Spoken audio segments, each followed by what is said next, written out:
Welcome. I'm your host, Paula Scatoloni, the founder of Transformative Harmonics, a podcast that offers listeners a synthesis of ancient wisdom and modern science. Hello, listeners. Welcome back to Transformative Harmonics. I am your host, Paula Scatoloni. Today's guest could not have arrived at more of a timely moment. And so our conversation, as you listen, covers a lot of material, including how we think about ourselves as planetary citizens. I am thrilled that I had the opportunity to converse with Jude and share space.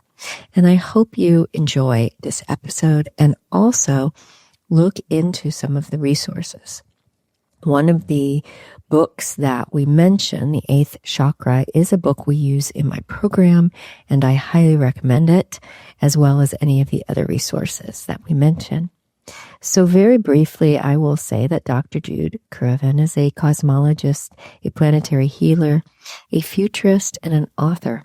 She was previously the senior businesswoman in the UK, and she is the co-founder of WholeWorld-View. Jude integrates leading-edge science with research in consciousness and universal wisdom teachings. And she's focused on enabling transformational and emergent resolutions for our collective planetary issues. She also raises awareness and empowers us to make fundamental changes and sustainable global solutions for our current global problems. Jude holds a PhD from the University of Reading in archaeology and a master's in physics from Oxford University. Some of the books that we will mention in the program include The Cosmic Hologram, Information at the Center of Creation, The Story of Gaia, The Big Breath, and the Evolutionary Journey of a Conscious Planet. And then some of her work as she traveled around the world for 2 decades as a planetary and global citizen are described in her book, The Eighth Chakra and the 16th Step. So I do hope that you check out these resources as well as a free YouTube video. It's a documentary that she co-produced called A Radical Guide to Reality. I hope you enjoyed this conversation as much as I did as we introduce you to the work of Jude Currivan. Hello, listeners. Welcome back to Transformative Harmonics. This week's guest I'm so excited to have this conversation, and I'd like to create the space for us to really ingest what we're about to talk about, because it is, I think, both simple and complex is what I've decided. So I'll ask the listeners to just take a moment, just notice where you are and start to bring your awareness to the body and the breath before we begin, as we settle in and find the back body. For myself, this was important as well because I do think the points we're going to talk about today are so important. And so we'll take one last breath together as I invite Jude Currivan into this space. Now, Jude, you are a scientist, a healer, a mystic, an author, an educator. What are you not? I don't know. You wear many hats. And what I love about you is the blend of the science and the ancient wisdom. And I find myself, even though I'm in the psychotherapy and neuroscience role, I'm doing the same thing. How do we hold both worlds? And so I've brought you in, as I mentioned, on the heels of Anne Baring and some of the other scholars who are helping us to anchor what's happening in the world and to understand from a larger picture, right, the connections between all these different forces of change that are happening, whether they're political or ecological or emotional and mental health wise, it's all connected. And so I feel like your books, as I looked at each one and started to feel into who you are, really speaks to it's a more than a trilogy. It's a holder of the whole picture. And so I thought we could start. I've listened to a couple podcasts, and maybe just with the simple question of how your childhood set you up for this before we get into because you have been on the path of understanding our cosmology since you were very young. I have, as you say. Well, first of all, Paula, thank you so much for the invitation to have this conversation with you, and to all the folks who are with us on this journey. My journey in this life started being aware at the age of 4 that the world that we see around us was not the whole world, as it were. I was starting to have experiences, direct experiences, precognitive dreams, out-of-body experiences, clairaudient. In other words, I was hearing voices, not through my ears, but in my inner awareness. I was able to be clairvoyant and seeing things that it became pretty clear pretty soon that not everybody was seeing. And to be honest, I didn't share those experiences, not because I was scared to, I guess because I was having too much fun. But that curiosity and that engagement, walking between worlds, as I describe it, has really been my lifelong path from the age of 4 till now. And it's every day. So this is my lived experience of the world. So I engage with many, many different levels of awareness, of consciousness, as I would as friends and family, in human form.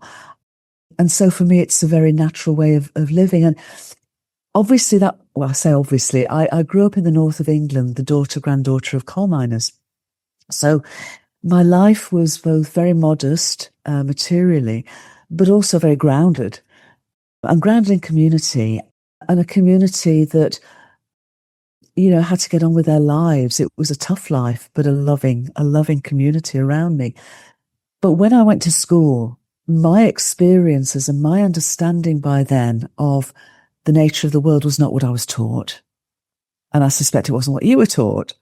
And so, but I was fascinated. I was just fascinated between how the difference or where what I was experiencing joined with what I was being taught about the world, by my teachers, by my friends, family, community.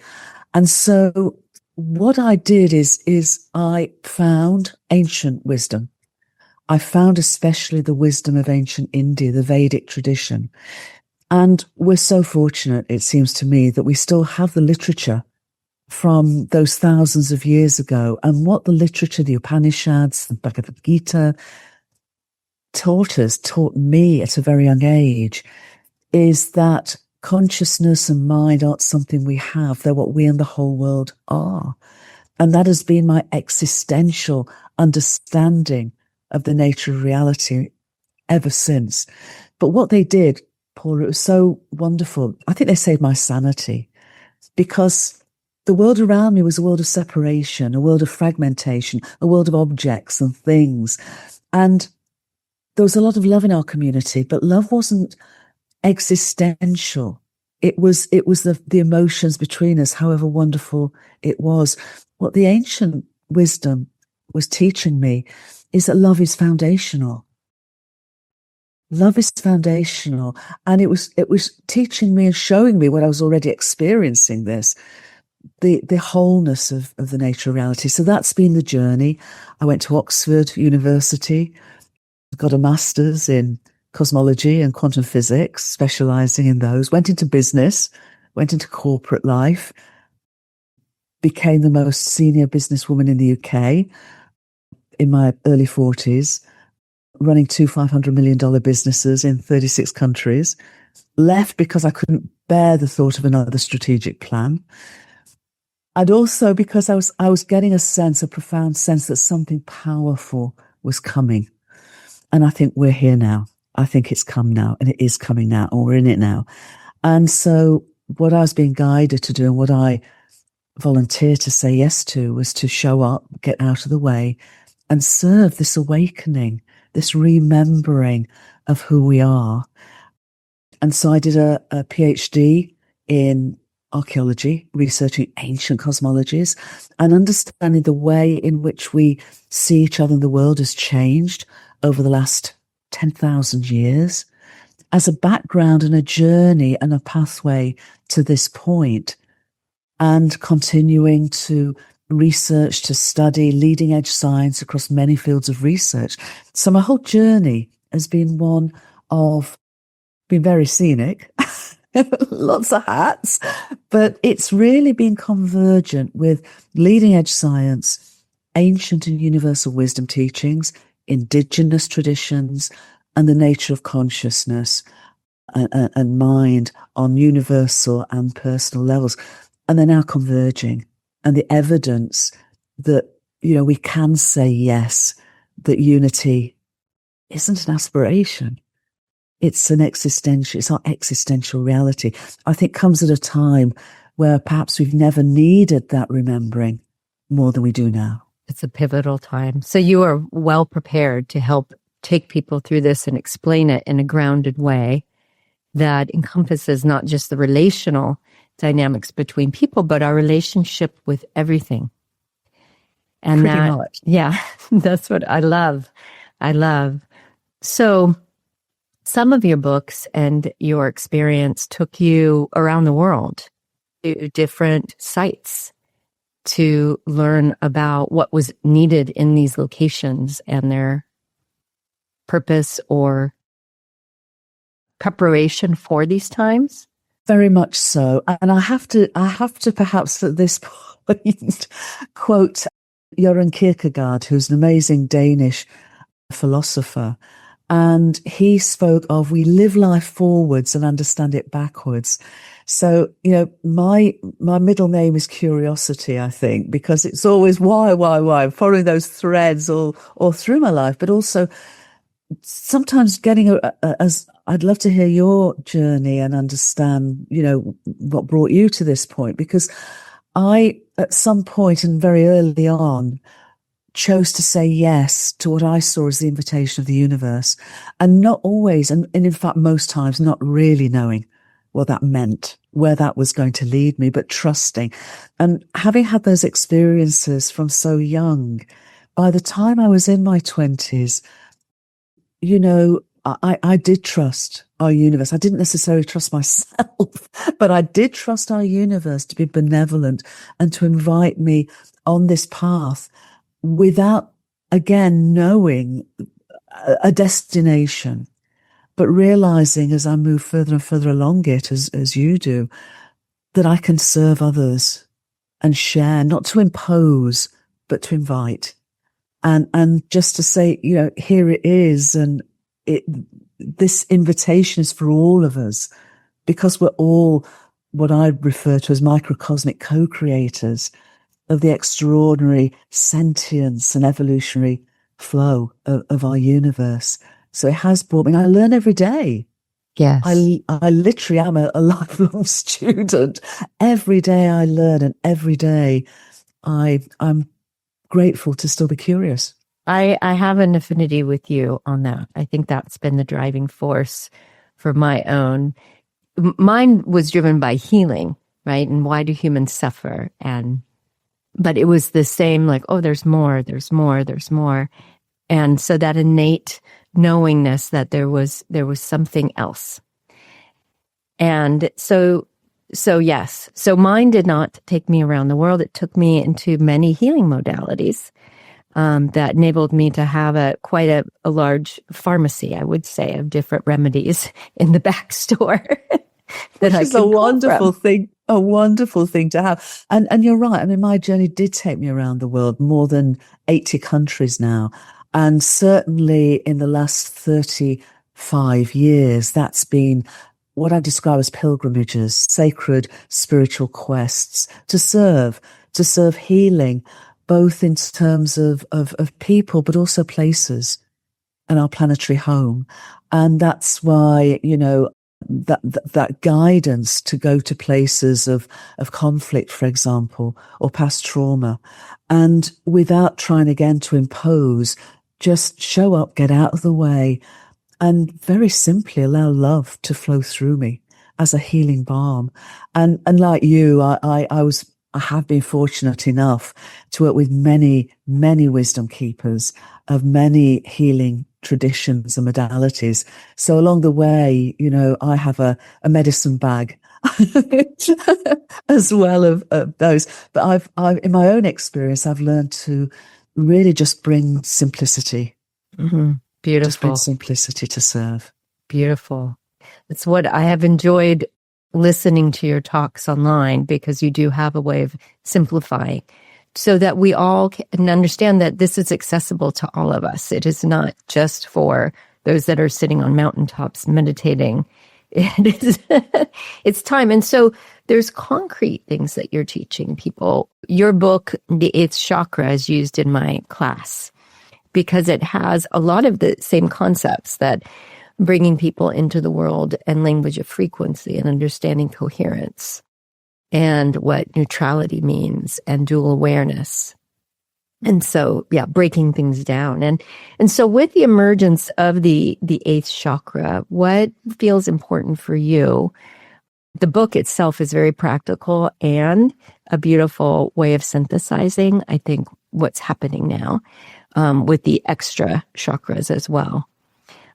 But yeah, what speaks for you right now that feels important? There's so many people waking up and realizing they're, I don't know, we don't call it extraordinary anymore. You call it normal, super normal, I think is the word you use. I call it super normal. Super normal, yes. Absolutely.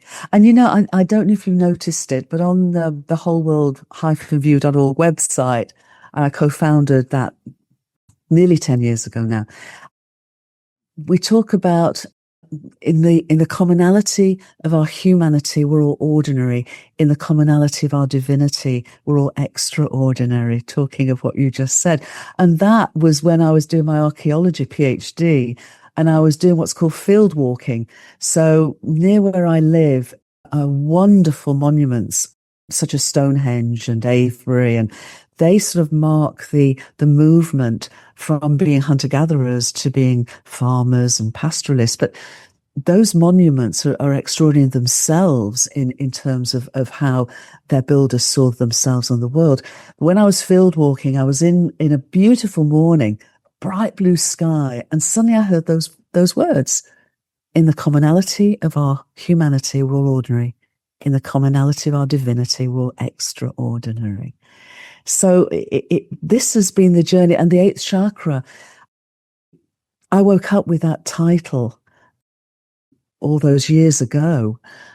And since then, I actually I've evolved to, instead of calling the eighth chakra, which is, as you know, and thank you for teaching it, is midway between our hearts and our throats. It's a higher chakra. It's a transpersonal level of awareness. So I now tend to view it, rather than a chakra, as a level of harmonic consciousness. Yes? Yes. And so instead of calling it a chakra, I tend to call it the universal heart, or the universal heart. And over the years since I wrote that book, which is, I don't know, originally something like 2007 or 8, I've also deepened my own engagement energetically and consciously with those higher transpersonal chakras. And so sort of expanded my awareness so that with the living sentience of our planetary home Gaia, through what I call the ninth chakra, the Earth Star, our entire solar family of sentience, and I know you also are bringing astrology into your school and teaching, that expanded engagement with our entire solar family as a sentient mesocosm, as it were, beyond to galactic awareness, beyond to universal awareness. So this is the time that prophecy is spoken of, that we're literally awakening to, where we can expand our sense of me beyond the identity of the ego-based chakra system.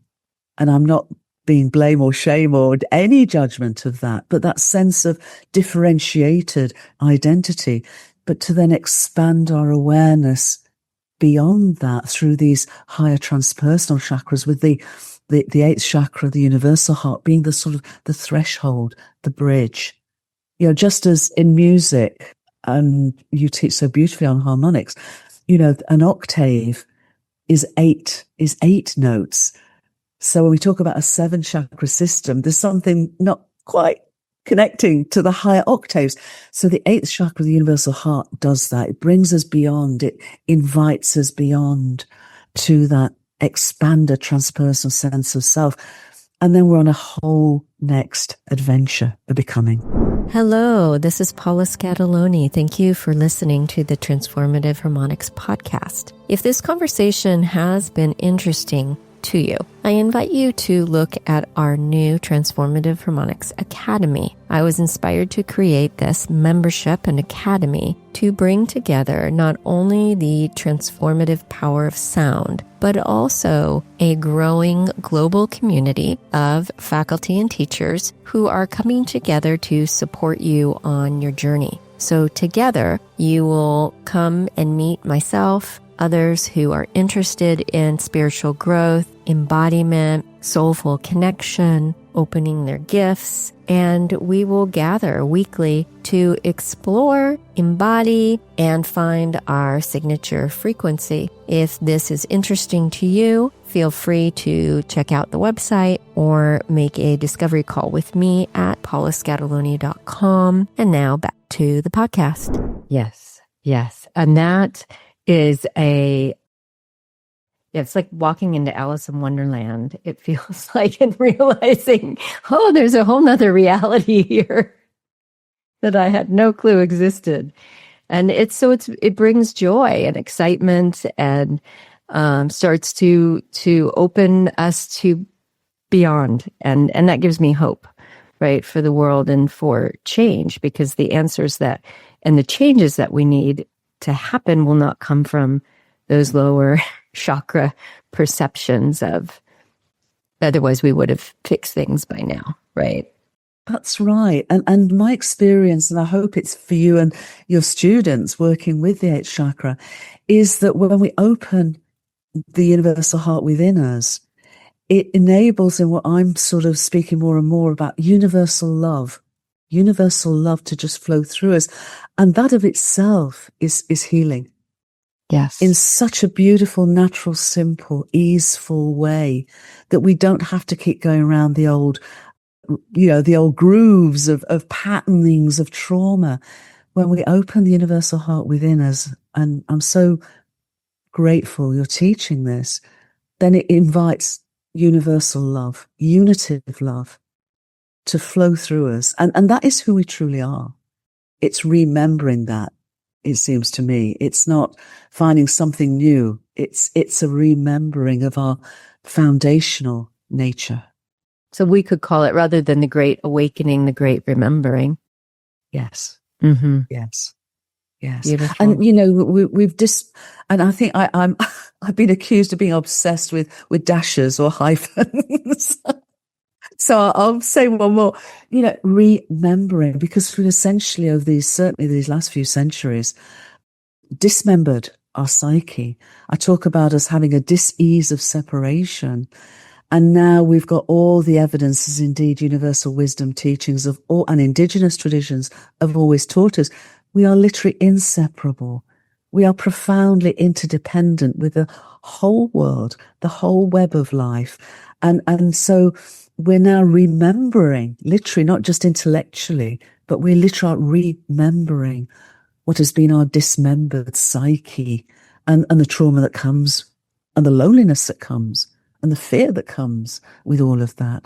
So this for me is such a profound opportunity to heal and to consciously evolve. Yes. For those who are saying yes to the those journey. Who are saying yes. Yeah. Yes. So there's two pieces here. One is that reclamation with Gaia as a sentient force, which we also talk about in my program, and how to find that frequency to come back into relationship with all sentient aspects, right, of the natural world.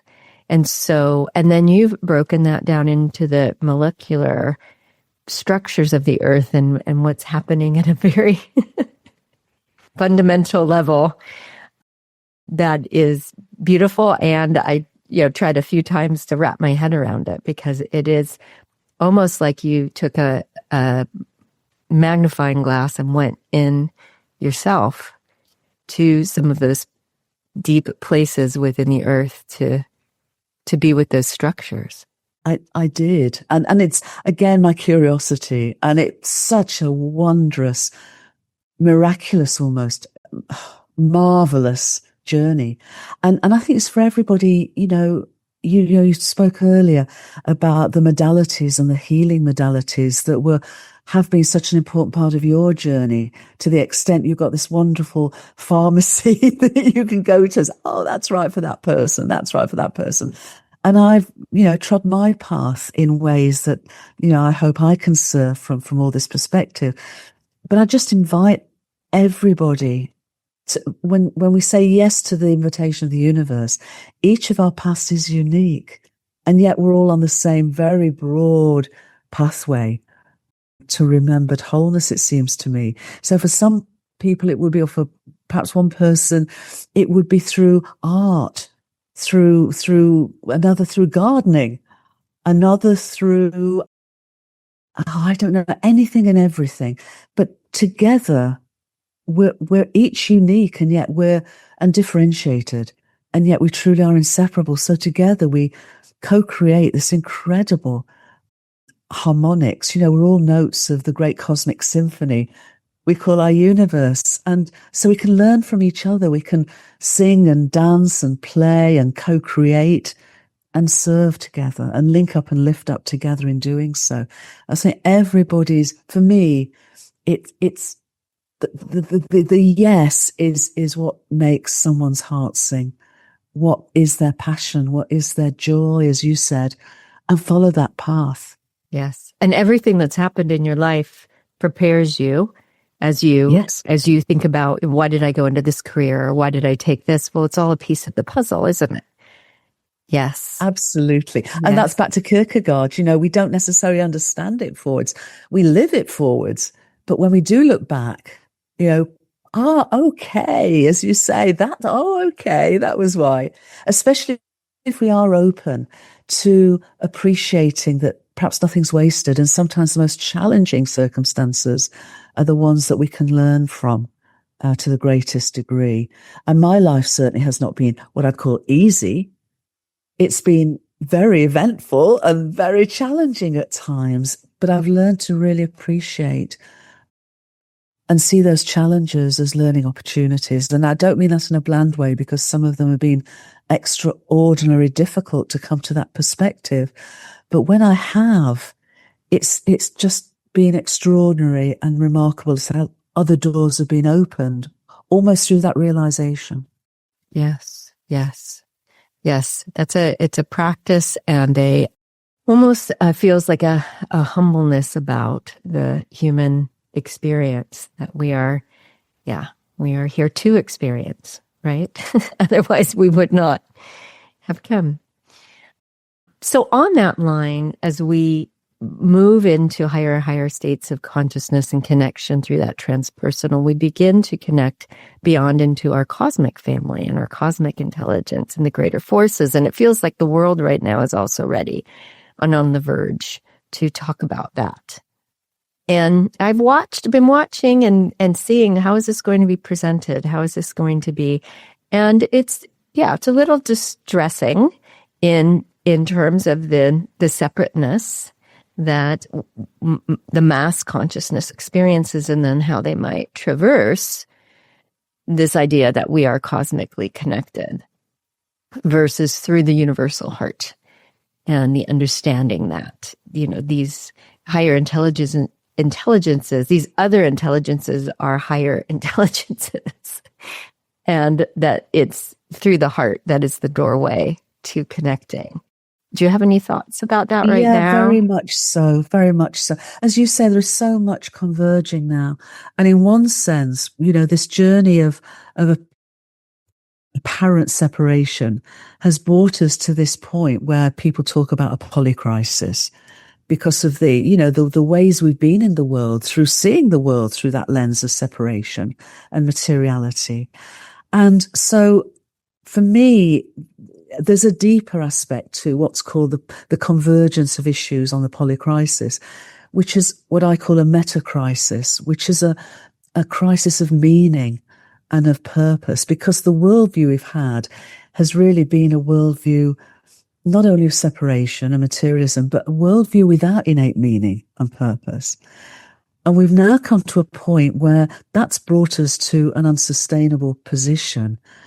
And at the same time, which is wondrous, we're also now got the evidence at all scales of existence across many, many different fields of research that are turning that worldview on its head. They're providing the evidence that instead of a world of separation, that literally our universe meaningfully exists and purposefully evolves as what I refer to as a unitive entity. And back to the Vedic tradition where, mind and consciousness aren't what we have, but literally what we and the whole world are. So that is now coming forward to such an extent that recently the Club of Rome, who are very influential and who come from a very much a systems transformational perspective around the world, invited me to write a discussion paper called The Unitive Science of a Living Universe. So I shared all of this and be delighted to send you a link, but that lays out the evidence that then invites us to ask new questions. In other words, with this new understanding and our remembering, but based on the evidence, how does this new understanding invite us to ask different questions of how we relate with each other, how we relate with our planetary home, how we educate our children not to become cogs in a machine, but as learning ecosystems of regeneration and creativity. How do we bring, instead of a fragmented zero-sum win-lose approach to technologies and AI, which is really vital at the moment, do we engage with augmented intelligence to train it as you would train a child on win-win relationships? Because this is our opportunity, it seems to me, and this is what the discussion paper lays out. And the Club of Rome asked for it because they realize that we cannot get to where we would love to be from a fragmented worldview. We can't find ways to peace. We can't find ways to healthy, relationships of cooperation if we're really standing on the illusion of separation rather than actually grounding ourselves in the existential reality that we are unique representations, differentiated expressions of the whole world. And so that for me is incredibly exciting and offers us authentic hope, and especially to our young people at the moment. So we've come to this point, it's like the 11th hour, and now the door's opening to the potential, the possibility of us remembering, of us awakening, of us, moving forward together into a whole new adventure. And that does include our cosmic families, our the vast communities of life that our universe has nurtured into, individuated intelligence and self-awareness. And I feel like you that we are on the brink of openly remembering that those are our relatives too. Yes. And that what you're proposing, and that gives me a lot of hope that we are stewards of the consciousness itself, because we have many young people in their 20s. I have nieces, nephews that they've given up, because they think, what did you just hand me? A mess, right? But to think of ourselves as stewards of the consciousness, that there is something next that can evolve if we recognize that stewardship and what that means. Yeah. I love that. I love that. And a dear friend of mine is an ex-Under-Secretary General of the United Nations. And he speaks of, and we've written together about this, of how are we good ancestors for future generations? How do we want to be remembered in these turbulent times of pivotal change? Remembered for how we served our young people, for all we did in whatever way we can not to hand them this mess, but to help to alleviate it. And also in doing so, empower them, inspire them, empower them, support them, facilitate them in terms of, living lives of authentic hope. Yes. That are guided from that universal heart. That are wholly guided from the universal heart. Yes. Yes. Yes. It's so beautiful. I feel so much hope and inspiration speaking with you today. It has been such a pleasure to share this space and just follow, where you're heading. I have a hope to know that you're being invited into spaces to bring this message and to have those conversations with the scientists and the religious institutions, right, that are shifting as a result of this as well. Yes, yes, indeed. I recently contributed a chapter to a 2-volume book on interspirituality, and guided by a marvelous friend and colleague, Kurt Johnson. And that brings many voices into, the coming together in this way and this convergence of science and spirituality. So I call the chapter an emergent interspiritual cosmology, because it does bring science and spirit together and converges with universal wisdom teachings and indigenous teachings and traditions. So I think it is absolutely wonderful that we're able to do this now. And yes, I think more than ever, people are ready for this, Paula, aren't they?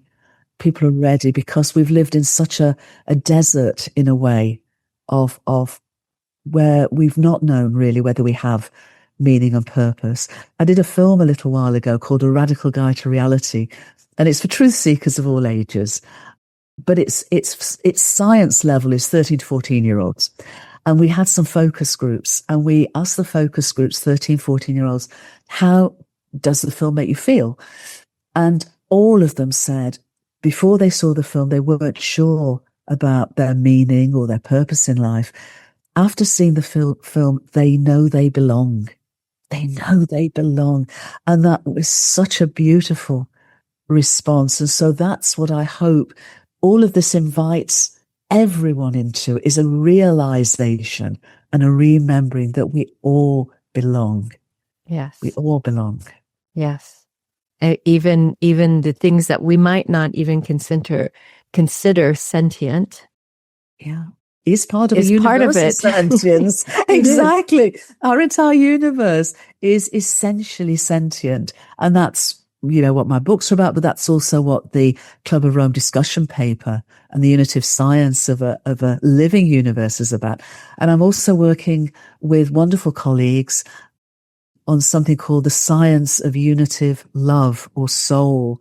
And, that is moving forward now. And we can offer you links to that Great. As well, because what we're really doing with that is we're inviting people into a lived, experiential, embodied knowing that love is foundational for our being and also that of the universe. So beautiful. Yes, let's please connect people to, I think that pathway of embodied experiences is the way this is going to happen, because I do think reading is very good. I find I have a left brain intellectual part so that I can relax into the expanded transpersonal experience, knowing, I'm going to go places that my mind is going to challenge the constructs of my mind.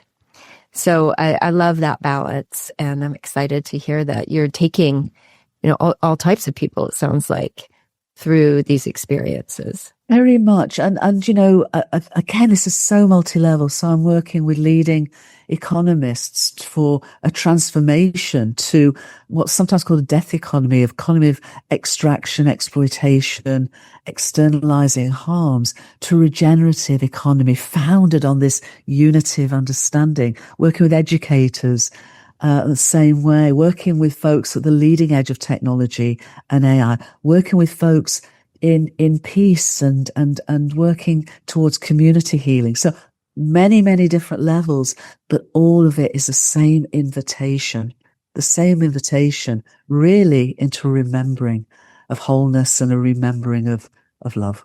Beautiful, beautiful. Well, you are a force within yourself. I love it.